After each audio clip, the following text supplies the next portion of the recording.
भक्तप्रियं सकललोकनमस्कृतं च त्रैगुण्यं वन्दे भवघ्नमरातुरसिद्धवन्द्यम् नारायणं नमस्कृत्य नरं चैव नरोत्तमं देवीं सरस्वतीं व्यासं ततो जयमुदीरये स्वस्ति सुतां हरिः ओम्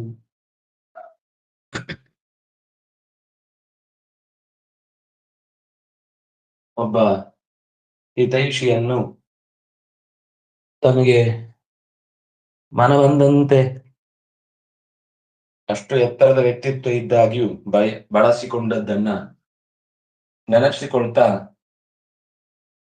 ಆ ಪ್ರೀತಿಯನ್ನ ಅವನು ತೋರ್ಪಡಿಸಿದಂತಹ ಆ ಅನ್ಯಾದೃಶವಾದ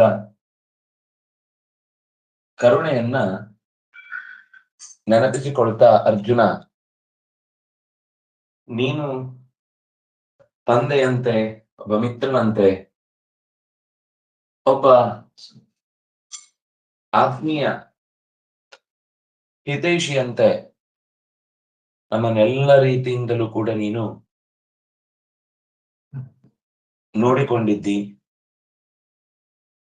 ನಿನ್ನ ಆ ಸಾಮಾನ್ಯ ರೂಪವನ್ನೇ ನೋಡಿ ಅಭ್ಯಾಸ ಆದ ನನಗೆ ಈ ಸಾವಿರಾರು ತೋಳುಗಳ, ಸಾವಿರಾರು ಮೋರೆಯ, ಸಾವಿರಾರು ದಿಕ್ಕುಗಳಲ್ಲಿ ವ್ಯಾಪಿಸಿಕೊಂಡಂತಹ ಅಪರೂಪದ ಈ ವ್ಯಕ್ತಿತ್ವವನ್ನ ನಾನು ಗಮನಿಸುವಲ್ಲಿ ಸೋಲ್ತಾ ಇದ್ದೇನೆ. ಕಿರೀಟವನ್ನು ಹೊತ್ತು ಗದೆಯನ್ನ ಕೈಯಲ್ಲಿ ಇಟ್ಟುಕೊಂಡು ಸಾಮಾನ್ಯವಾದ 4 ತೋಳಿನವನಾಗಿ ಜಗತ್ತಿನಲ್ಲಿ ತುಂಬಿದವನು ನೀನೆ. ಸಹಸ್ರಬಾಹೋತ್ ಭವ ವಿಶ್ವಮೂರ್ತೆ, ಸಹಸ್ರಬಾಹೋ ವಿಶ್ವಮೂರ್ತೆ ಚತುರ್ಭುಜೇನ ರೂಪೇಣ ದ್ರಷ್ಟುಮಹಮಿಚ್ಛಾಮಿ.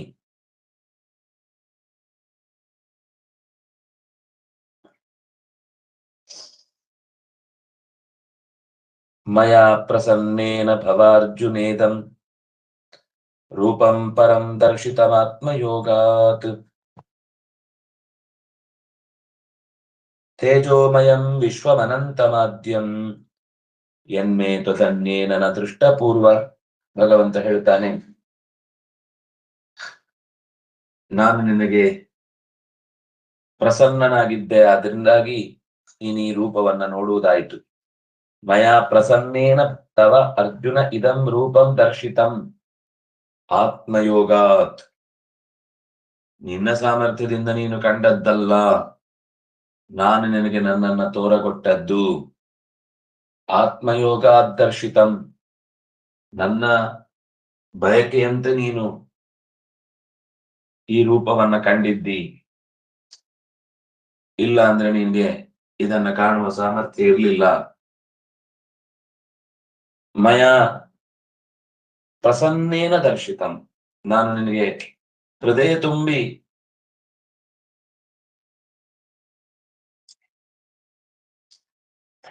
ಮನಸ್ಸಿಟ್ಟು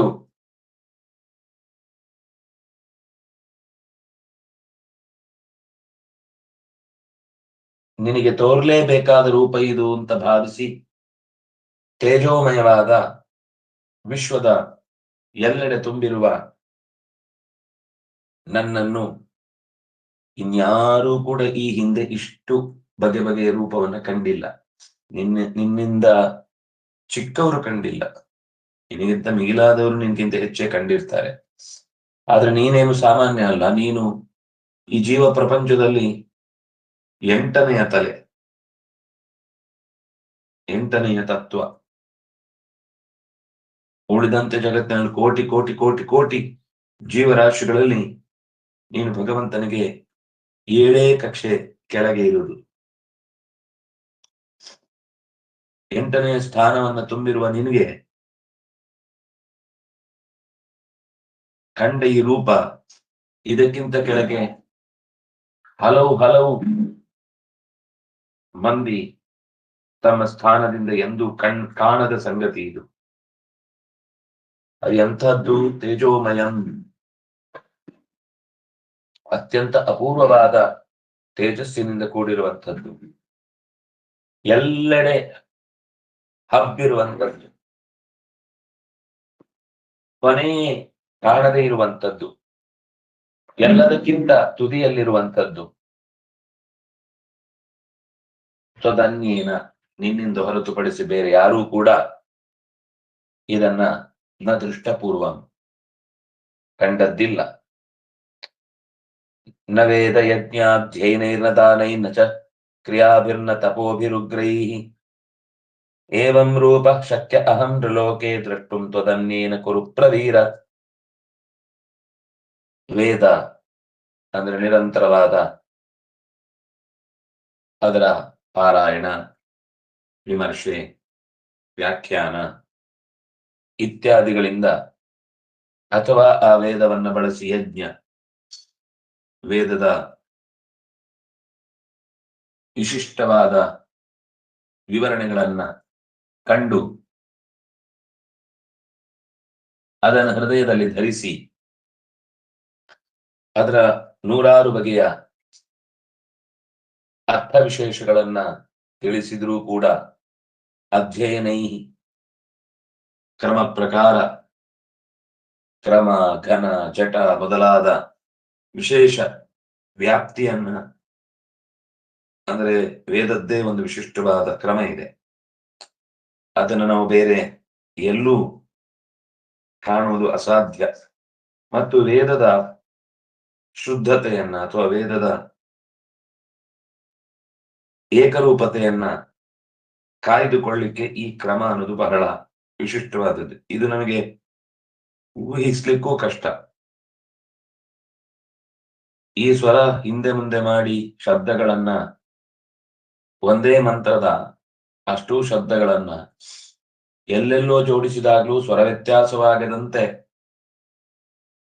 ಗಮನಿಸುವಂತಹ ಒಂದು ವಿಶೇಷ ಗಟ್ಟಿತನ ವೇದಾಧ್ಯಯನ ಮಾಡುವವರಿಗಿರುತ್ತೆ. ಆದ್ರೆ ನಾನು ಅದಕ್ಕೆ ಸಿಗ್ತೇನೆ ಅಂತ ಅನ್ನೋ ಮಾತಿಲ್ಲ.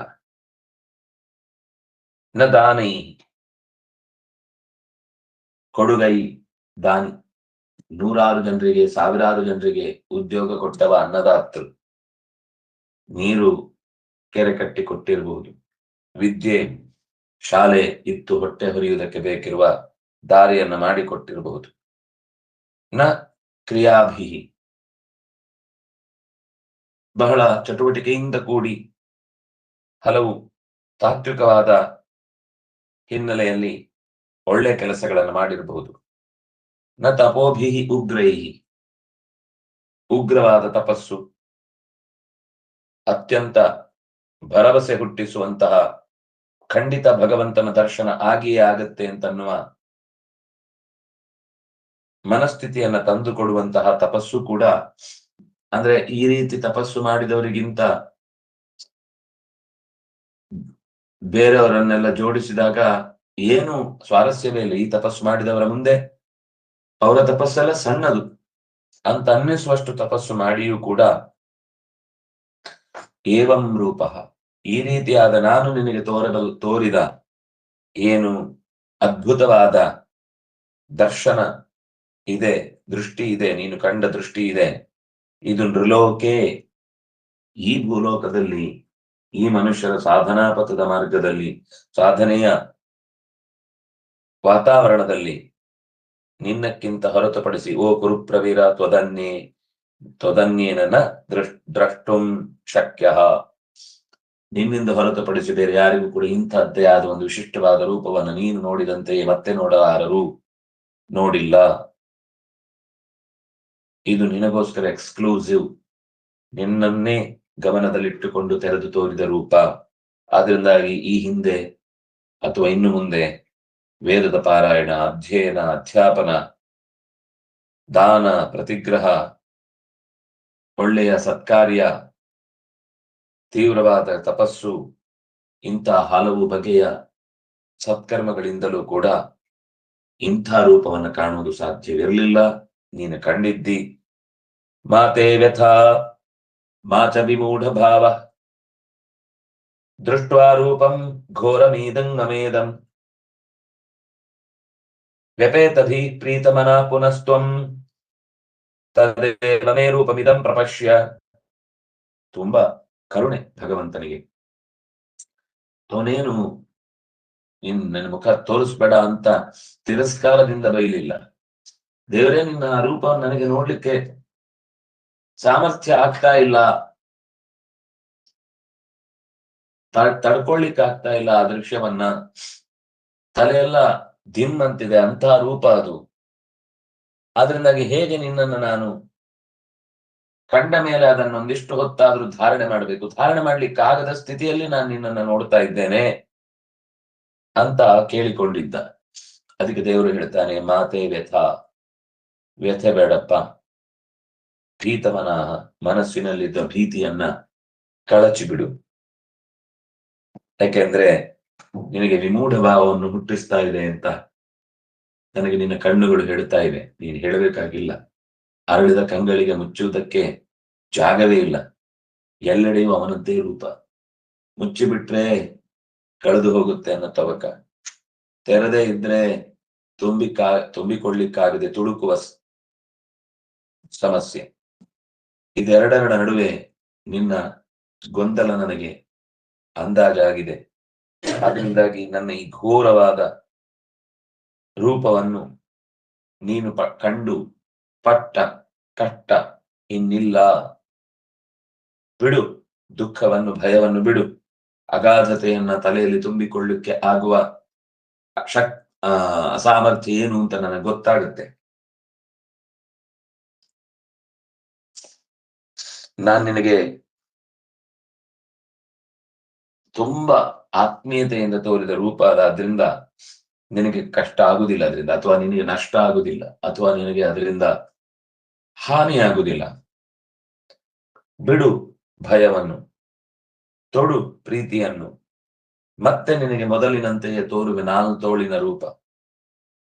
ನೋಡು, ತೊಟ್ಟಿದ್ದೇನೆ ನೀನಂದಂತೆ ಕಿರೀಟವೊಂದನ್ನು, ತೋಳ್ಬಂದಿಗಳನ್ನು, ಕಡಗಗಳನ್ನು ಇಲ್ಲದೆ ಸಾಮಾನ್ಯವಾಗಿ ಯಾವಾಗಲೂ ಕಾಣಿಸಿಕೊಳ್ಳುವಂತಹ ನಿತ್ಯದ ದಿರಿಸನ್ನು ತೊಟ್ಟು ನಿಂತಿದ್ದೇನೆ ಕಾಣು. ಸಂಜಯ ಉವಾಚ ಇತ್ಯರ್ಜುನಂ ವಾಸುದೇವಸ್ತಥೋಕ್ತ್ವಾ ಸ್ವಕಂ ರೂಪಂ ದರ್ಶಯಾಮಾಸ ಭೂಯ ಆಶ್ವಾಸಯಾಮಾಸ ಚ ಭೀತಮೇನಂ ಭೂತ್ವಾ ಪುನಃ ಸೌಮ್ಯ ವಪುರ್ಮಹಾತ್ಮ. ಹೀಗೆ ಅರ್ಜುನನನ್ನು ವಾಸುದೇವನು ಸಮಾಧಾನಪಡಿಸಿ ತನ್ನ ಮೊದಲಿನಂತೆಯೇ ಇದ್ದ 4 ತೋಳಿನ ಸಾಮಾನ್ಯ ರೂಪವನ್ನ ಬಿಡಿಸಿ ತೋರಿಸಿದ. ಭೂಯ, ಚೆನ್ನಾಗಿ ತೋರಿಸಿದ. ಆಶ್ವಾಸಯಾಮಾಸ, ಹೆದರದಿರು. ನಿನ್ನ ಎದೆಯ ಡಬಡವ ಸದ್ದು ನನ್ನ ಕಿವಿಗೆ ಬಡೀತಾ ಇದೆ, ಯಾಕೆಂದ್ರೆ ನಾನು ಎದೆಯ ಪಕ್ಕದಲ್ಲೇ ಇದ್ದೇನೆ ಅಥವಾ ಎದೆಯ ಒಳಗೆ ಇದ್ದೇನೆ. ಈಗ ನೀನು ನನ್ನ ಸೌಮ್ಯವಾದ ವಪುವನ್ನು ಕಂಡು, ಶರೀರವನ್ನ ಕಂಡು ಭೀತಿಯನ್ನ ಕಳಚು, ಪ್ರೀತಿಯನ್ನ ತೊಡಿಸು. ಸತ್ಯವಾದ ವಸ್ತುವಿನ ದರ್ಶನ ನಮಗೆ ಅಸತ್ಯದ ದಾರಿಯ ಬಗೆಗೆ ಭಯವನ್ನ ಕಳಚುತ್ತೆ.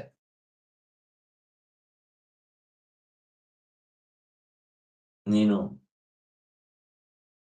ವಿಸ್ತೃತವಾದದ್ದನ್ನು ಚಿಂತಿಸುವ ದೃಷ್ಟಿಯನ್ನ ಹೊತ್ತುಕೊಂಡೇ ಜಗತ್ತನ್ನ ಕಾಣಬೇಕು. ಹೀಗೆ ಹೇಳಿ ತನ್ನ ಸೌಮ್ಯವಾದ ವಪುವನ್ನ ತೊಟ್ಟು ಅವನಲ್ಲಿ ಸಂಬೋಧನೆ ಮಾಡಿ ಹೇಳ್ತಾನೆ, ಸೌಮ್ಯ ವಪು ಅಂದ್ರೆ ಸಮಾಧಾನಕರವಾದಂತಹ ರೂಪವನ್ನು ತೊಟ್ಟು ಮಹಾತ್ಮ ಪುನಃ ತನ್ನನ್ನು ತಾನು ಮೊದಲಿನಂತಾಗಿಸಿ ಅರ್ಜುನನನ್ನ ಹೋಗ್ಲಿಲ್ಲ, ಬೆಂತಟ್ಟಿ ಸಮಾಧಾನಪಡಿಸಿದ. ಸ್ವಕಂ, ಇಲ್ಲಿ ಆಚಾರ್ಯರ ಮೊದಲು ಭಾಷ್ಯ, ಆಮೇಲೆ ಅಲ್ಲೇ ಕೆಳಗೆ ತಾತ್ಪರ್ಯವೂ ಇದೆ. ಸ್ವಕಂ ರೂಪಂತು ಭ್ರಾಂತಿ ಪ್ರತೀತ್ಯ, ಅಲ್ಲಿ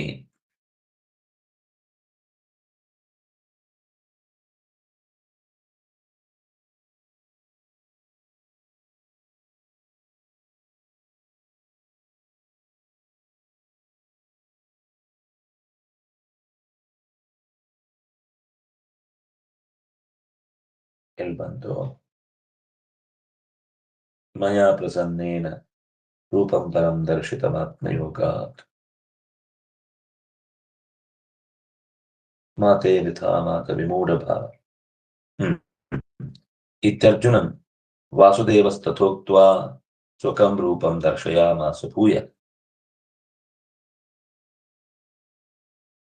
ಭಗವಂತನ ರೂಪ ಕಂಡು ಆತನಿಗಾದ ಭಯವನ್ನ, ಅಂದ್ರೆ ತನ್ನ ಲೋಕದ ರೂಪ ಅಂತಂದ್ರೆ ಮತ್ತೆ ಅದು ಭೌತಿಕ ಶರೀರ ಅಲ್ಲ, ಹಾಗೆ ಕಾಣುವುದು ಅದು ಭ್ರಾಂತಿಯ ಪ್ರತೀತಿ. ದೇವರಿಗೆ ಭೌತಿಕವಾದ ಶರೀರ ಇಲ್ಲ. ಅನ್ಯಥಾ ತದಪಿ ಸ್ವಕಮೇವ. ಇಲ್ಲದಿದ್ರೆ ಈಗ ನನ್ನ ರೂಪ ತೋರಿಸ್ತೇನೆ, ಆಗ ಬೇರೆ ರೂಪ ತೋರಿಸಿದ್ದೇನೆ ಅಂತನಾ? ಎರಡೂ ಕೂಡ ತನ್ನ ರೂಪವೇ. ಒಂದು ವಿಶ್ವರೂಪ, ಒಂದು ಸರಳ ರೂಪ. ಸರಳ ರೂಪ ಮತ್ತು ವಿಶ್ವರೂಪ ಎರಡಕ್ಕೆ ಬೇರೆ ಇಲ್ಲ. ಇದು ನಂದು, ಅದು ಬೇರೆಯವ್ರದ್ದಲ್ಲ, ಎರಡೂ ನಂದೇ. ಆದ್ರೆ ನಂದು ಅಂದಾಗ ಲೋಕದಲ್ಲಿ ಎಲ್ಲರಿಗೂ ಕಾಣ್ಲಿಕ್ಕಾಗುವ ರೂಪ ಏನಿದೆ ಅದು ಕೂಡ ಸರಿಯಾಗಿ ನಾವು ವಿಮರ್ಶೆ ಮಾಡಿ ತಿಳ್ಕೊಳ್ಬೇಕಾದ್ದು. ಆ ಶರೀರವು ಕೂಡ ಎಂದೂ ಕೂಡ ಮನುಷ್ಯನ ಗ್ರಹಿಕೆಗೆ ಬರುತ್ತೆ. ಆದ್ರೆ ಅದು ಮನುಷ್ಯನಂತೆಯೇ ಅಂದು ಪರಿಭಾವಿಸುವುದು ಶಾಸ್ತ್ರೀಯ ಅಲ್ಲ. ಪ್ರಮಾಣಾನಿ ತು ಉಕ್ತಾನಿ ಪುರಸ್ತಾತ್. ಭಗವಂತನ ರೂಪ ಎರಡು ಬೇರೆ ಅಲ್ಲ ಅನ್ನೋದನ್ನ ಹಿಂದೆ ಬೇರೆ ಸಂದರ್ಭದಲ್ಲಿ ನಿರೂಪಣೆ ಮಾಡಿದ್ದಾರೆ. ಯಾಕೆಂದ್ರೆ ಅವನ ಅವಯವಿಗೆ, ಗುಣಗಳಿಗೆ, ಗುಣ ಉಳ್ಳವನು ಮತ್ತೆ ಗುಣ, ಇದೆರಡೂ ಕೂಡ ಬೇರೆ ಬೇರೆ ಅಲ್ಲ. ನೀನ್ ಯಾಕೋ, ನಿನ್ನ ಹಂಗೆ ಯಾಕೋ, ನಿನ್ನ ನಾಮದ ಬಲ ಹೊಂದಿದ್ದರೆ ಸಾಕು ಅಂತ ಅವನ ಸ್ಮರಣೆಯನ್ನೇ ಮಾಡ್ತಾ ಭಗವಂತನ ಪ್ರೀತಿಯನ್ನ ಮತ್ತಷ್ಟು ಗಳಿಸುವ ಪ್ರಯತ್ನ ಕಲಿತಾರೆ.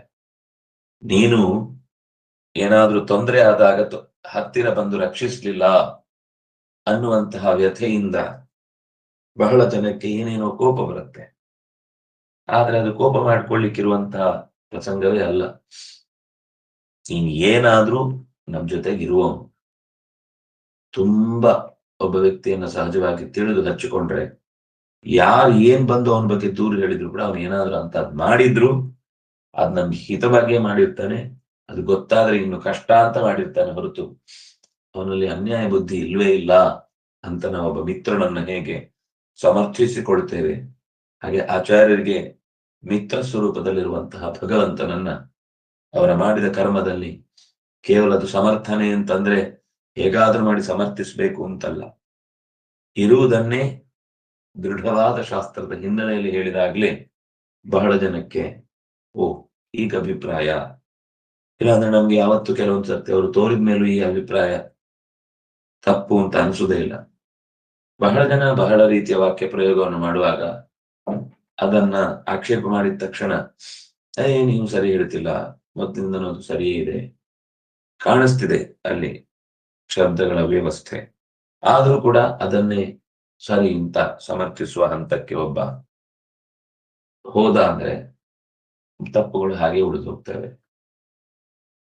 ಉಳಿದವರಿಗೆ ಆ ಗ್ರಂಥದ ಮಹತ್ವವೂ ಗೊತ್ತಿರುವುದಿಲ್ಲ. ಅದರಿಂದಾಗಿ ಯಾವುದೇ ಗ್ರಂಥದ ವಿಷಯವನ್ನು ನಿರೂಪಣೆ ಮಾಡುವಾಗ ಹಿಂದೆ ಮುಂದೆ ಏನು ಹೇಳಿದ್ದಾರೆ ಅದಕ್ಕೆ ಅನುಗುಣವಾಗಿ ವ್ಯಾಖ್ಯಾನ ಮಾಡಬೇಕು. ಭಗವಂತನ ಶರೀರದ ಕುರಿತಾದ ವ್ಯಾಖ್ಯಾನ ಹಿಂದೆ ಪುರಸ್ಕಾರವನ್ನೇ ಮಾಡಿದೆ. ಅದರಿಂದಾಗಿ ಈಗಲೂ ಅದನ್ನ ಸ್ವೀಕರಿಸಬೇಕು ಅನ್ನುವ ರೀತಿಯಲ್ಲಿ ಮಾತು ಬಂತು. ಪಂಚಾನನಂ ಚಿಂತ್ಯ ರೂಪಂ ಪದ್ಮಾಸನಂ ಗೋಪಿತ ವಿಶ್ವರೂಪಂ ಇತಿ ವೈಹಾಯಸಿ ಸಂಹಿತಾಯ. ಭಗವಂತನ ಕಿರೀಟಿನಂ ಗದಿನಂ ಚಕ್ರಿಣಂ ಅನ್ನುವ ಶ್ಲೋಕದಲ್ಲಿ ಸಾಮಾನ್ಯ ತೇನೈವ ರೂಪೇಣ ಅಂತ ಕೇಳಿದ್ನಲ್ವಾ, ಅದಕ್ಕೆ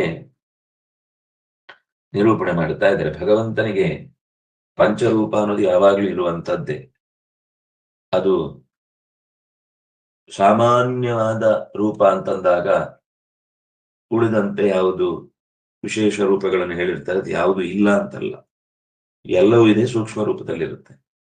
ಬೇಕು ಅಂದ ತಕ್ಷಣ ಅದರ ಸಿದ್ಧಿ ಸಾಧನೆ ಮಾಡಿಕೊಡುವುದು ಸಾಧ್ಯವಾಗುತ್ತೆ.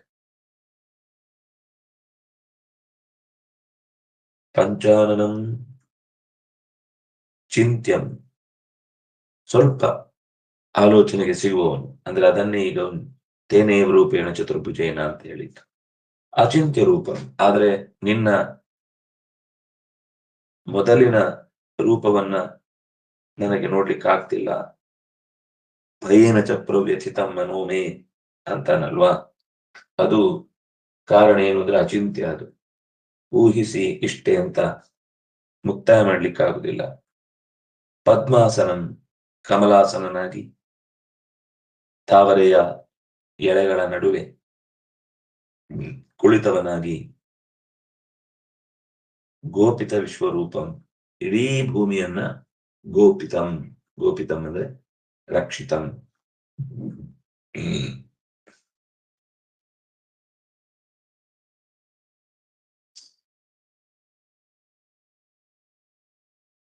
ಇಲ್ಲಿಗೆ 46ನೆಯ ಶ್ಲೋಕದ